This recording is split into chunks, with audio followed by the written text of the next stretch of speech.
स्वागत है दोस्तों एक बार फिर से आपके अपने YouTube चैनल ड्रीम सॉल्यूशन में। इसमें हम पढ़ रहे थे चक्रवृद्धि ब्याज। तो आज हम करेंगे 21 क्वेश्चन से स्टार्ट RS अग्रवाल मैथ से, और 20 क्वेश्चन तक हमने इससे पहले वाली वीडियो में कवर कर लिए थे। ठीक है, ये फ्रेंड्स नई बुक है। अगर आपको क्वेश्चन मिलने में या प्रॉब्लम हो रही हो तो ये समझ लीजिए, ये लेटेस्ट वर्जन है 2019 बाला एडिशन, ये उस बुक से हम क्वेश्चन कर रहे हैं। ठीक है, चलिए शुरू करते हैं। क्वेश्चन नंबर 21 क्या कहता है? कोई धन चक्रवृद्धि ब्याज से 15 वर्ष में 2 गुना होता है या हो जाता है, कितने वर्षों में यह अपने से 8 गुना हो जाएगा? अब देखिए, इस तरीके के क्वेश्चन करने के लिए एक छोटी सी ट्रिक है, वो मैं आपको बताता हूँ कैसे। 2 गुना हो रहा है कोई धन कितने वर्षों में? 15 वर्ष में। तो ये हो गया टाइम और ये हो गया उसका जो भी धन है। ठीक है, जब 2 गुना हो रहा है तो कितने वर्ष लग रहे हैं उसको? 15 वर्ष लग रहे हैं।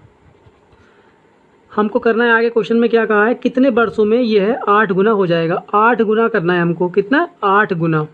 यहाँ लिख लेते हैं, 8 गुना हमको करना है। तो अब देखिए, 2 को कितनी बार गुणा करना पड़ेगा?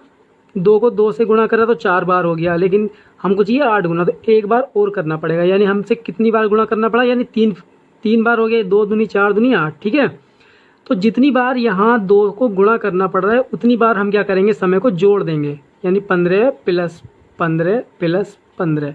जितने भी क्वेश्चन है हम इस तरीके से सोल्व करेंगे। ठीक है, तो अब ये कितना हो गया? ये तो 8 गुना हो गया। और समय कितना लगा? 15 दूनी 30, 15 30 45। कितना? 45 वर्ष।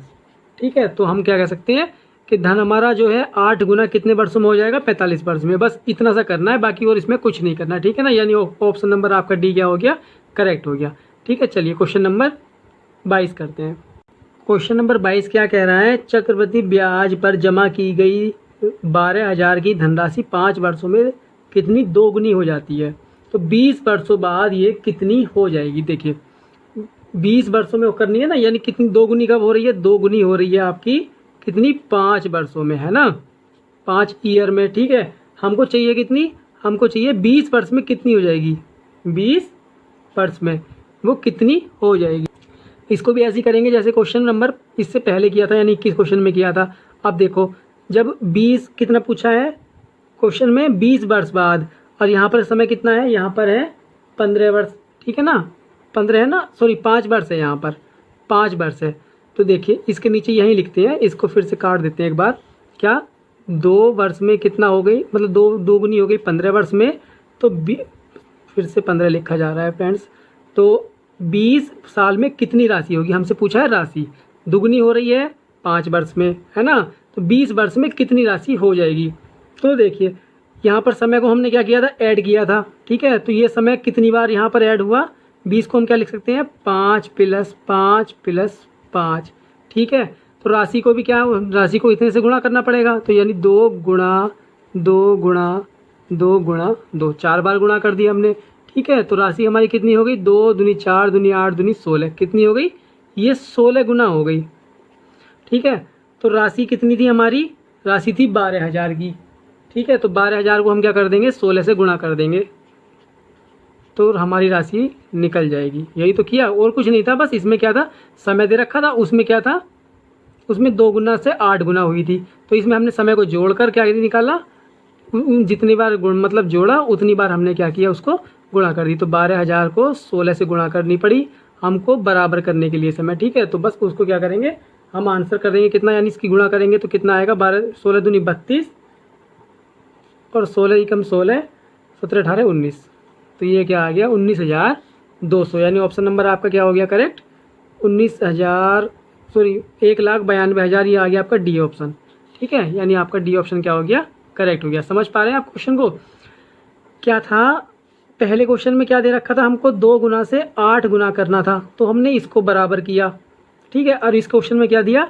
2 गुनी राशि थी, वो थी 5 वर्ष में। तो 20 वर्ष में कितना हो जाएगा? तो 20 के हमने फैक्टर उस तरीके से किए, 5 + 5। तो उसी हिसाब से हमने क्या कर दी? 2 को गुणा कर दी। ठीक है, बस और कुछ नहीं था। ठीक, चलिए क्वेश्चन नंबर 23 करते हैं।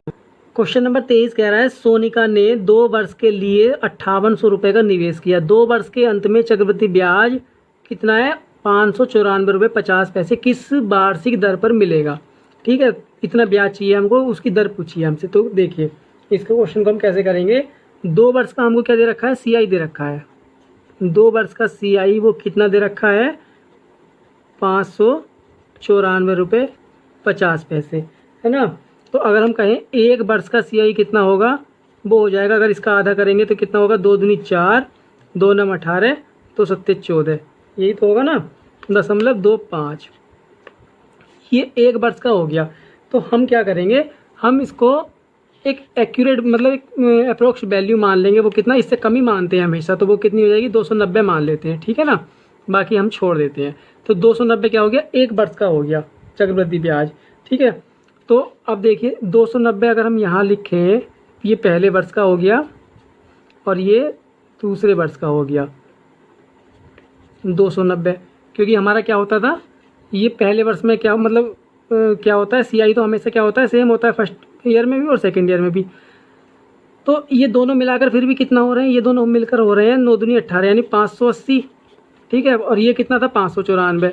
तो हमको क्या है, ये तो हमारा सिंपल इंटरेस्ट है, तो हमारा कहीं ना कहीं फिर भी कितना रह गया, अभी 594 से अगर 580 कम करेंगे तो फिर भी कितना रह गया, ये आपका रह गया 14.5। तो 14 हमारा यहाँ आएगा भाई, तभी तो पूरा कंप्लीट मिलाकर CI होगा ना। हमको क्या है, इस ब्याज को, हमारा मेन पर्पज़ क्या था, इस ब्याज को इस तरीके से डिवाइड करना जिससे कि हमारी कैलकुलेशन इस तरीके की हो जाए कि ये सिंपल इंटरेस्ट हो गया और ये हमारा जो बचा क्या है उसको मिलाकर हमारा CI हो गया। इस तरीके से हमने क्या किया, बस इसकी अप्रोक्स वैल्यू मानकर ये सारी चीज़ें हम कर रहे हैं, ठीक है ना। चाहे 250 मान के कर लो, आंसर उतना ही आना है 250। अगर 250 मानोगे तो यहाँ पर वैल्यू ज़्यादा हो जाएगी, परसेंटेज उतनी आनी जो हम निकालना चाह रहे हैं। तो अब हमने क्या किया, 14.5 किस पर बढ़ा, 290 पर, है ना। और 290 पर इसकी अगर हम परसेंटेज निकालें तो इस जीरो से ये जीरो कट गया, ठीक है। और इससे अगर हम काटें इसको तो ये कटता है 5 बार। तो 5 बार का मतलब पॉइंट यहाँ आ गया। आप जब 0.5 की 10 से गुणा करेंगे तो ये कितना आ जाएगा, 5.0 यानी 5%। हमारी दर कितनी आ गई, 5%। ऑप्शन नंबर ए क्या हो गया, हमारा करेक्ट हो गया, ठीक है। चलिए चलते हैं क्वेश्चन नंबर 24 की तरफ। 24 क्या कह रहा है, 15,000 पर 2 वर्ष में उपचित चक्रवृद्धि ब्याज कितना है, 2496 रुपये है। ब्याज की वार्षिक दर ही निकालनी है हमको। तो इसमें कितना दे रखा है, देखो 2 वर्ष का दे रखा है कितना, 2496। तो 1 वर्ष का कितना होगा, वही सेम क्वेश्चन की तरह हम करेंगे। तो 1 वर्ष का हो जाएगा 2 एकम 2, 2 दूनी 4, 2 चौक 8, 2 अट्ठे 16, 1248। ये हो गया 1 वर्ष का। इसमें भी हम क्या करेंगे, अप्रोक्स मान लेंगे। सपोज करो हमने 1200 मान लिया, तो यहाँ कितना हो गया 1200 और यहाँ कितना हो गया 1200, क्योंकि कितना है 2 साल का है। तो ये फर्स्ट ईयर का हो गया, ये सेकेंड ईयर का हो गया। तो अब 12 दूनी 2400, तो 2400 से कितना बचा, 96 बच गया, क्योंकि ये तो हो रहा है 2400 और ये क्या है 2496। तो यहाँ 96 कितना यहाँ पर आया होगा, इसका ब्याज का जो ब्याज मिला होगा। तो 96 की हम क्या करेंगे, 1200 के साथ परसेंटेज निकाल देंगे, तो वही हमारी क्या होगी, वो दर होगी, है ना। अब फ्रेंड्स इसमें किसी भी क्वेश्चन में इसका मूलधन की तो आवश्यकता है नहीं, क्योंकि हमको दर चाहिए। दर का क्या मतलब है कि ब्याज कितनी दर से बढ़ रहा है, तो बस हम उससे दर निकाल लेंगे। तो इसका हमें वैसे यूज नहीं है, ठीक है ना। अगर सिंपल इंटरेस्ट से अगर हम निकालते तब इसकी आवश्यकता होती।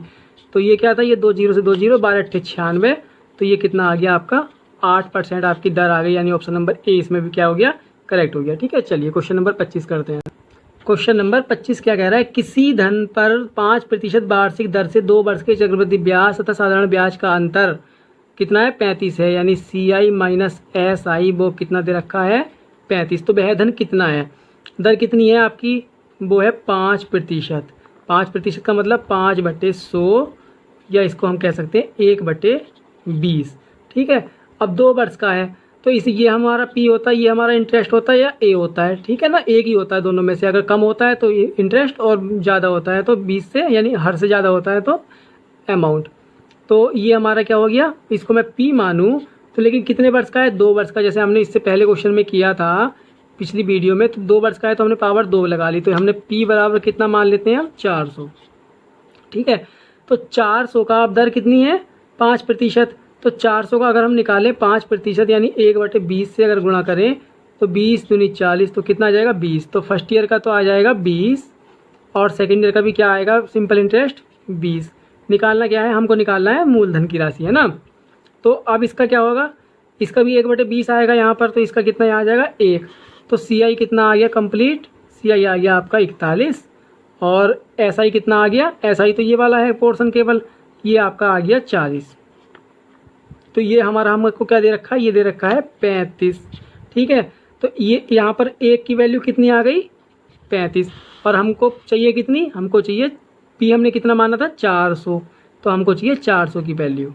तो 400 की वैल्यू कैसे निकालेंगे, 35 को 400 से गुणा कर देते हैं, तो ये कितना आ जाएगा 35 दूनी 70 और 70 दूनी 140, यानी ये आ जाएगा आपका 14,000। तो आपका ऑप्शन नंबर कौन सा करेक्ट हो गया फ्रेंड्स, ये आपका ऑप्शन नंबर सी आपका करेक्ट हो गया। ठीक है, समझ पाए ना आप क्वेश्चन को। बस इसका अंतर दे रखा था, हमने क्या किया, दर में से क्या है पी मान लिया, जितने वर्षों की यानी जितने वर्ष दे रखे हैं हम उसको पावर मान लेते हैं, उससे क्या है कैलकुलेशन बहुत ईजी पड़ जाती है।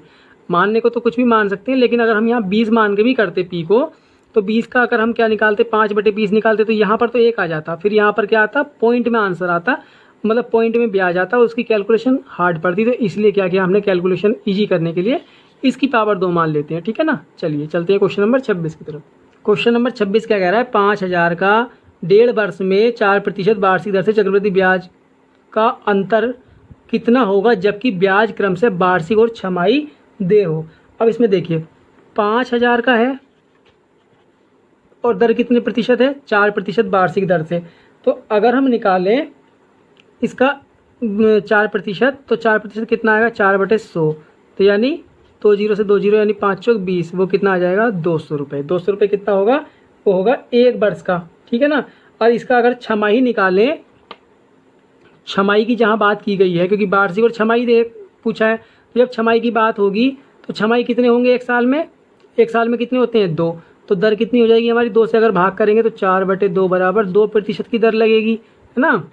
तो जब वार्षिक है तो वार्षिक में मैं क्वेश्चन को ऐसे करूँगा कि पहले साल का कितना हो गया 200 रुपये ब्याज हो गया। ठीक है, ये हो गया पहले साल का, पहले ईयर का। और अगले आगे क्या पूछा है, आगे पूछा है हाफ ईयर, तो हाफ ईयर क्या होगा हमारा, हाफ ईयर क्या लगेगा, ये तो छमाही में आएगा क्योंकि एक छमाही होता है। तो इसमें दर कितनी लगेगी, यहाँ पर 2% की लगेगी और यहाँ पर कितनी लगेगी 4% की। तो 5,000 का जब हम 2% निकालेंगे तो वो कितना आएगा, 5 दूनी 10, यानी कितना आएगा 100 रुपये, है ना। क्योंकि आप इस तरीके से भी देख सकते हैं, क्योंकि एक साल का 200 रुपये, तो 6 महीने का कितना हो गया 100 रुपये।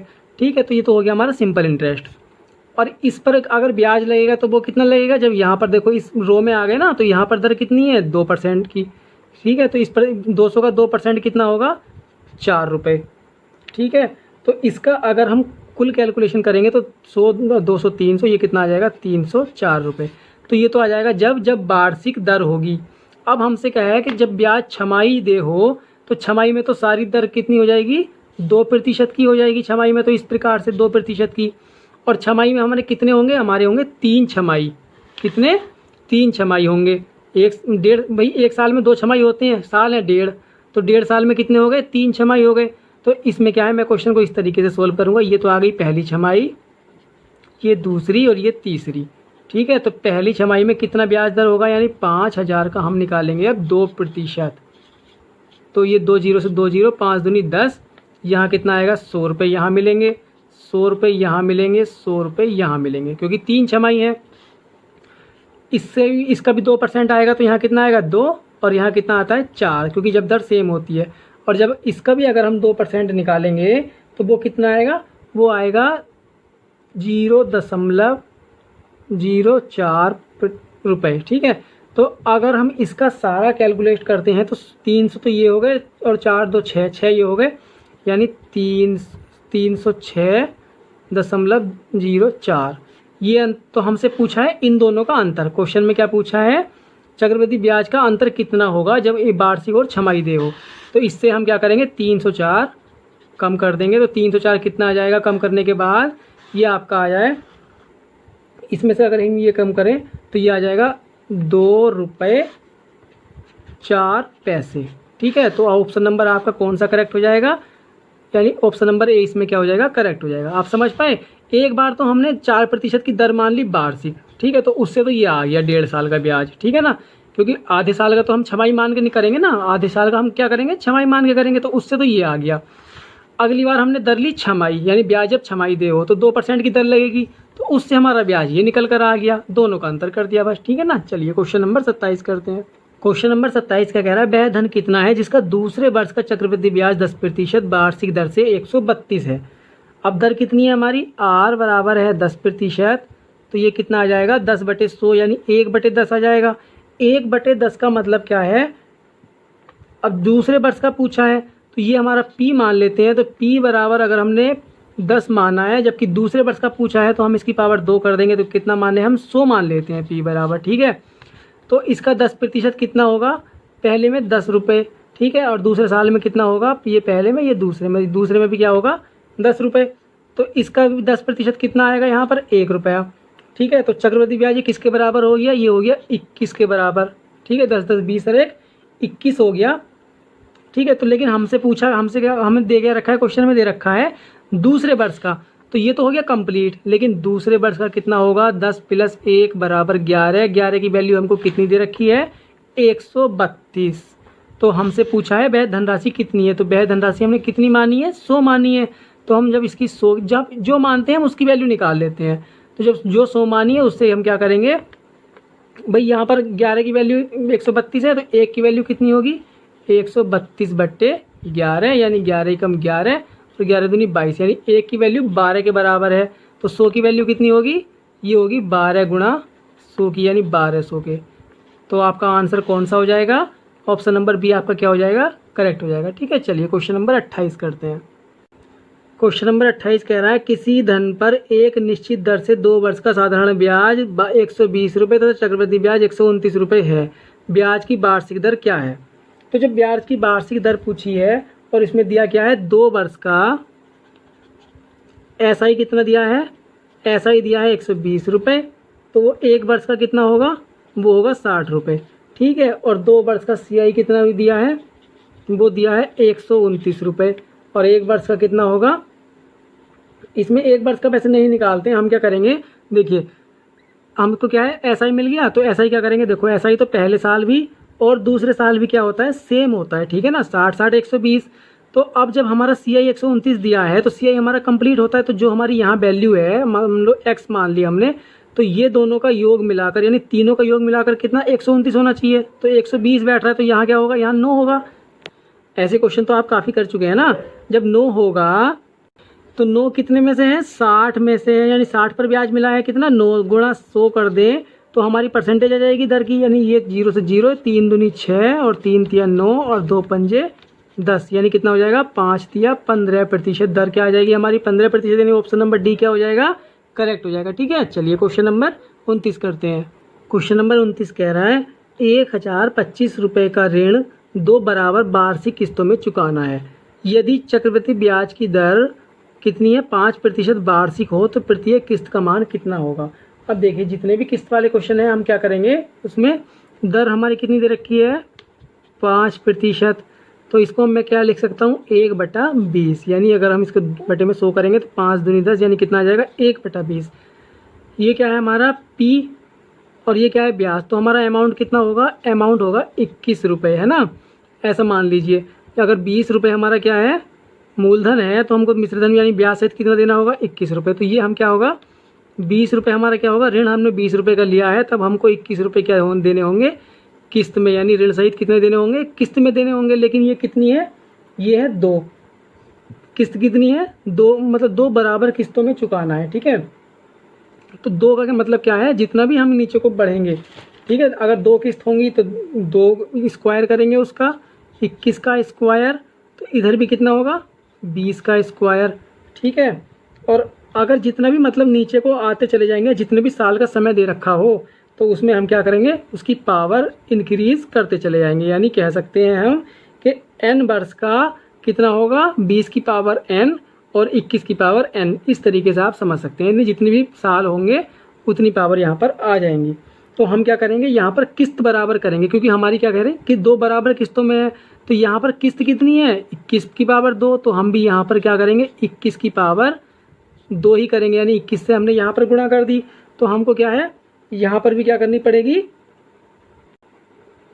21 से ही गुणा करनी पड़ेगी। तो इसकी वैल्यू कितनी आ जाएगी 21 दूनी 42, यानी ये 420 आ गई और ये कितनी आ गई 400, और ये कितना आएगा, ये आपका आ जाएगा 441, जब हम गुणा करेंगे तो ये 441 आ जाएगा और ये भी कितना आएगा 441। तो हमारी किस्त कितने की हो गई 441 की, और हमने ऋण कितने का लिया वो देख लेते हैं जोड़ के। तो वो आएगा आपका 820 रुपये का हमने ऋण लिया, और किस्त कितने की बैठ रही है, वो बैठ रही है 882 रुपये की। ठीक है ना। तो हमें इससे तो मतलब यही नहीं खैर कि कितना देना है, हमें क्या मतलब है, हमको 882 रुपये जो दे रखा है, सॉरी 820 रुपये, वो किसके बराबर है हमारा, जो है हमने ऋण लिया है, क्योंकि 820 तो हमने ऋण लिया है। तो ऋण कितना लिया है 1025 रुपये, तो इसकी वैल्यू है 1025 के बराबर। तो एक की वैल्यू कितनी आ जाएगी 1025 बट्टे 820। अब हमको क्या है, किस्त कितने की है हमारी 441 की, तो हमको क्या चाहिए 441 की वैल्यू चाहिए। हमसे किस्त की वैल्यू पूछी है ना, यानी किस्त का मान कितना है, तो 441 से कर देंगे गुणा। तो ये हमारी क्या आ जाएगी, किस्त का मान आ जाएगा। तो इसको हम जब सोल्व करेंगे तो वो कितना आएगा, हमारा आ जाता है 551.2। ठीक है, ये आप कैलकुलेशन कर सकते हैं 551.2 रुपये, यानी ऑप्शन नंबर आपका कौन सा करेक्ट हो जाएगा, आपका ऑप्शन नंबर डी करेक्ट हो जाएगा। ठीक है, चलिए क्वेश्चन नंबर 30 करते हैं। क्वेश्चन नंबर 30 भी इसी प्रकार का है कि इतने का ऋण यानी 66,200 का ऋण 3 बराबर किस्तों में चुकाना है। यदि चक्रवृद्धि ब्याज की दर कितनी है 10% वार्षिक हो। हमको क्या दर से ही क्वेश्चन स्टार्ट करते हैं, 10% है तो हम इसको क्या लिख सकते हैं 1/10। तो ये हम कह सकते हैं कि ये हमारा मूलधन हो गया, और कितना है 3 वर्षों का है। ये कितने वर्षों का है 3 वर्षों का है। तो ये अगर हमारा मूलधन हो गया तो हमारा मिश्रधन क्या होगा, ए कितना होगा भाई 10 का तो हमारा मूलधन है, ब्याज है उसमें ये, तो मूलधन हमारा कितना हो जाएगा, मूलधन हमारा ये सॉरी मिश्रधन कितना हो जाएगा 11 प्लस ब्याज यानी सॉरी 10 प्लस ब्याज यानी 11 रुपये। यानी हमने 10 रुपये का कर्ज लिया है, किसी से 10 रुपये लिए, तो हमको कितने अदा करने पड़ेंगे, यानी कितने देने पड़ेंगे 11 रुपये देने पड़ेंगे। तो ये हमारा कर्ज हो गया यानी ऋण हो गया, और जो हमको पैसे देने हैं किस्त के वो हमने 11 मान लिया। ठीक है, लेकिन ये कितने साल में देना है, यानी कितनी किस्तों में देना है, ये देने हैं आपको 3 बराबर वार्षिक किस्तों में। तो 3 यानी ये आएगा 10 की पावर 2, और ये आएगा 10 की पावर 3, और ये आएगा 11 की पावर 2, और ये आएगा 11 की पावर 3। अब हमसे इसमें क्या कहा है कि प्रत्येक किस्त का मान कितना है वो बराबर है। इस बार क्या है इन्होंने किस्त का मान क्या है बराबर किया है। तो हम क्या करते थे किस्त बराबर करने के लिए, इसमें तो हम क्या करेंगे, इसकी पावर 2 है तो 1 11 से गुणा करेंगे, तो इधर भी 1 11 से गुणा होगी। इसमें क्या है 11 की पावर 2 से गुणा करेंगे, तो यहाँ भी 11 की पावर 2 से ही गुणा होगी। ठीक है, अब इसको कैलकुलेट कर लेते हैं कि ये मान कितना आएगा, 121 आ जाएगा, क्योंकि 11 का स्क्वायर कितना होता है 121, 1 0 ये है तो 121, 1 0 ये आ गया। ये कितना है 11, और कितने आ जाएंगे 2 0, ये कितना आ गया 1100 रुपये, और यहाँ पर कितना आ जाएगा 1000 रुपये। ठीक है, तो इसको अगर हम जोड़ें तो ये कितना आ जाएगा, ये आ जाता है आपका 3310 रुपये। वो किसके बराबर है, हमने जो मतलब ऋण लिया है वो लिया है 66,200 के बराबर। तो इससे अगर हम वैल्यू निकालें एक की, तो वो कितनी आ जाएगी 66,200 बट्टे 3310। इस जीरो से ये जीरो, ये कट जाएगा 2 बार, तो ये कितना आ जाएगा 20, यानी एक की वैल्यू कितनी आ गई 20। और हमको चाहिए कितनी, हमारी किस्त कितने की बैठ रही है 11 की पावर क्यू, यानी 1331 की किस्त हमारी बैठ रही है। तो हम क्या करेंगे, इसको 1331 से कर देंगे गुणा, किस्त का ही मान तो पूछा है ना हमसे, तो बस इसकी अगर हम जब गुणा करेंगे तो ये कितना आ जाएगा, ये आ जाएगा 26,620 रुपये। तो यानी ऑप्शन हमारा क्या है सी करेक्ट हो जाएगा। ठीक है, चलिए क्वेश्चन नंबर 31 करते हैं। क्वेश्चन नंबर 31 क्या कह रहा है, कुछ धन उधार लिया गया तथा उसे 2 वार्षिक किस्तों में चुकाया गया है। प्रत्येक किस्त का मान कितना है 882 रुपये। तो ब्याज की दर 5% हो तो कितना धन उधार लिया गया है। इस बार हमको क्या दे दिया है, किस्त का मान दे दिया है, बस सिंपल। कितना है देखिए, तो दर हम क्या करते हैं, क्वेश्चन दर से स्टार्ट करते हैं। तो आर की वैल्यू कितनी दे रखी है 5%, यानी 5% का मान कितना होता है 1/20। ठीक है, 1/20 का मतलब है पी हमारा क्या हो गया, यानी जो ऋण लिया है हमने 20 रुपये, और हमको चुकाना कितना है वो 21 रुपये, क्योंकि ब्याज हमारा 1 है। ठीक है, तो कितने साल का है 2 वार्षिक किस्त है, तो 2 वार्षिक किस्त है तो वो कितना है देखिए कितना हो जाएगा 20 की पावर 2 और 21 की पावर 2। ठीक है, यही करते हैं ना हम क्वेश्चन में। तो हमको इस बार कितनी वैल्यू दी हुई है, किस्त का मान दिया हुआ है, ठीक है, कितना 882 रुपये। किस्त का मान कितना दिया हुआ है। अब जब किस्त कितनी है, बराबर है, 2 किस्तों में चुकाया गया है। हमको देखना क्या है, किस्त तो हमको हमेशा बराबर ही करनी है, क्योंकि किस्त क्या है हमको बराबर ही देनी है। तो इसमें क्या है 21 से गुणा करेंगे, ठीक है। तो हमको क्या है इधर भी 21 से ही गुणा करनी पड़ेगी, ठीक है। और यहाँ तो गुणा करनी नहीं है, तो यहाँ कितनी आ जाएगी 21 दूनी 42, यानी ये तो आ जाएगा 420, और ये कितना आ जाएगा 400, और ये कितना आ जाएगा आपका, ये आ जाएगा 441, ठीक है ना। तो ये धन कितना बैठ रहा है, ये आ रहा है आपका 820 रुपये, और किस्त कितनी आ रही है 441 की। तो 441 की किस्त जब आ रही है तो इसमें क्या दे रखा है, प्रत्येक किस्त का मान दे रखा है कितना 882 रुपये। भाई 441 किसके बराबर है 882 की, तो एक की वैल्यू हमको कितनी आ जाएगी, ये पूरा कट जाएगा, 441 दूनी 882, यानी एक की वैल्यू कितनी आ गई 2। हमको निकालनी किसकी है, यानी कितना धन उधार लिया। तो 820 कुल धन आ रहा है हमारा, तो हमको क्या है 820 की वैल्यू हमको चाहिए। तो इसकी क्या कर देंगे, एक की वैल्यू कितनी है 2 के बराबर, तो 820 की कितनी होगी, गुणा 2 कर दो, तो वो कितना आ जाएगा 1640 रुपये। यानी ऑप्शन नंबर आपका क्या बी करेक्ट हो जाएगा, ठीक है। चलिए क्वेश्चन नंबर 32 करते हैं। क्वेश्चन नंबर 32 क्या कह रहा है, एक पेड़ की ऊंचाई प्रत्येक वर्ष 1/8 गुना वृद्धि होती है ऊंचाई में, ठीक है। यदि पेड़ की वर्तमान ऊंचाई कितनी है 64 सेंटीमीटर है जो इस समय है, तो 2 वर्ष बाद इसकी ऊंचाई कितनी होगी। तो देखिए जब 1/8 की वृद्धि हो रही है तो वृद्धि कितनी हो रही है, 1/8 से गुणा करो, तो 8 64, यानी 8 सेंटीमीटर की कितनी वृद्धि हो रही है 1 वर्ष में, ठीक है ना। अब 8 सेंटीमीटर की हम देखो इस तरीके से मान सकते हैं, चक्रवृद्धि ब्याज की तरह ही पेड़ बढ़ेगा तो वो कितना हो जाएगा, यानी लंबाई होगी उसकी 64 है, फिर कितनी हुई 64 और 8 कितनी हो गई, 64 और 8 हो जाएगी 72। तो फिर 72 का अगर 1/8% बढ़ेगा तो कितना आएगा, वो उस तरीके से जोड़ के हम क्या है उसकी लंबाई निकाल सकते हैं। लेकिन उसमें क्या है थोड़ा सा आप कन्फ्यूज हो सकते हैं। तो अगर हम इसको चक्रवृद्धि ब्याज वाली ट्रिक से करें तो वह कैसे होगा, देखो 1 साल में कितना बढ़ा 8 सेंटीमीटर, 8 बढ़ा, तो अगले साल भी कितना बढ़ेगा 8 सेंटीमीटर, जो सिंपल इंटरेस्ट की तरह। तो अब जो 8 सेंटीमीटर बढ़ा है तो उसका भी तो 1/8 बढ़ेगा ना, तो वो कितना बढ़ेगा, इसका 1/8 निकालेंगे, 8 का 1/8, तो वो कितना आएगा 1 सेंटीमीटर। तो कुल कितना बढ़ेगा 8 दूनी 16 और 1 17, यानी 16 प्लस 1 बराबर कितना बढ़ेगा 17 सेंटीमीटर कुल पेड़ बढ़ेगा। कितने वर्षों में, क्योंकि ये 2 वर्ष का निकाला है हमने, 1 ईयर और 2 ईयर, ठीक है। 2 वर्ष बाद उसकी कुल लंबाई इतनी बढ़ जाएगी, तो वो कितनी बढ़ जाएगी, यानी 64 प्लस 17 बराबर कितना 81, उसकी लंबाई कितनी हो जाएगी 81 सेंटीमीटर, कितनी 81, यानी ऑप्शन नंबर सी। अगर आप इस तरीके से भी करना चाहें जैसे मैं पहले बता रहा था, तो 64 का अगर 1/8% बढ़ता है तो कितना बढ़ता है 8 सेंटीमीटर, एक पहले साल तो ये बढ़ गया, तो कुल लंबाई उसकी पहले साल यानी 1 साल बाद कितनी हो गई 64 प्लस 8 कितनी हो गई 72 सेंटीमीटर। अब अगले साल जो बढ़ेगा वो 72 का 1/8 बढ़ेगा, तो 8 9 72, तो ये कितनी बढ़ेगी 9 सेंटीमीटर और बढ़ी, तो 72 प्लस 9 सेंटीमीटर जो बढ़ी दूसरे साल में कितना हो जाएगा 81 सेंटीमीटर। इस तरीके से आप इसको कर सकते हैं। तो चक्रवृद्धि ब्याज का चैप्टर आज यहाँ पर फिनिश हो गया। मिलते हैं नेक्स्ट वीडियो में नेक्स्ट चैप्टर के साथ।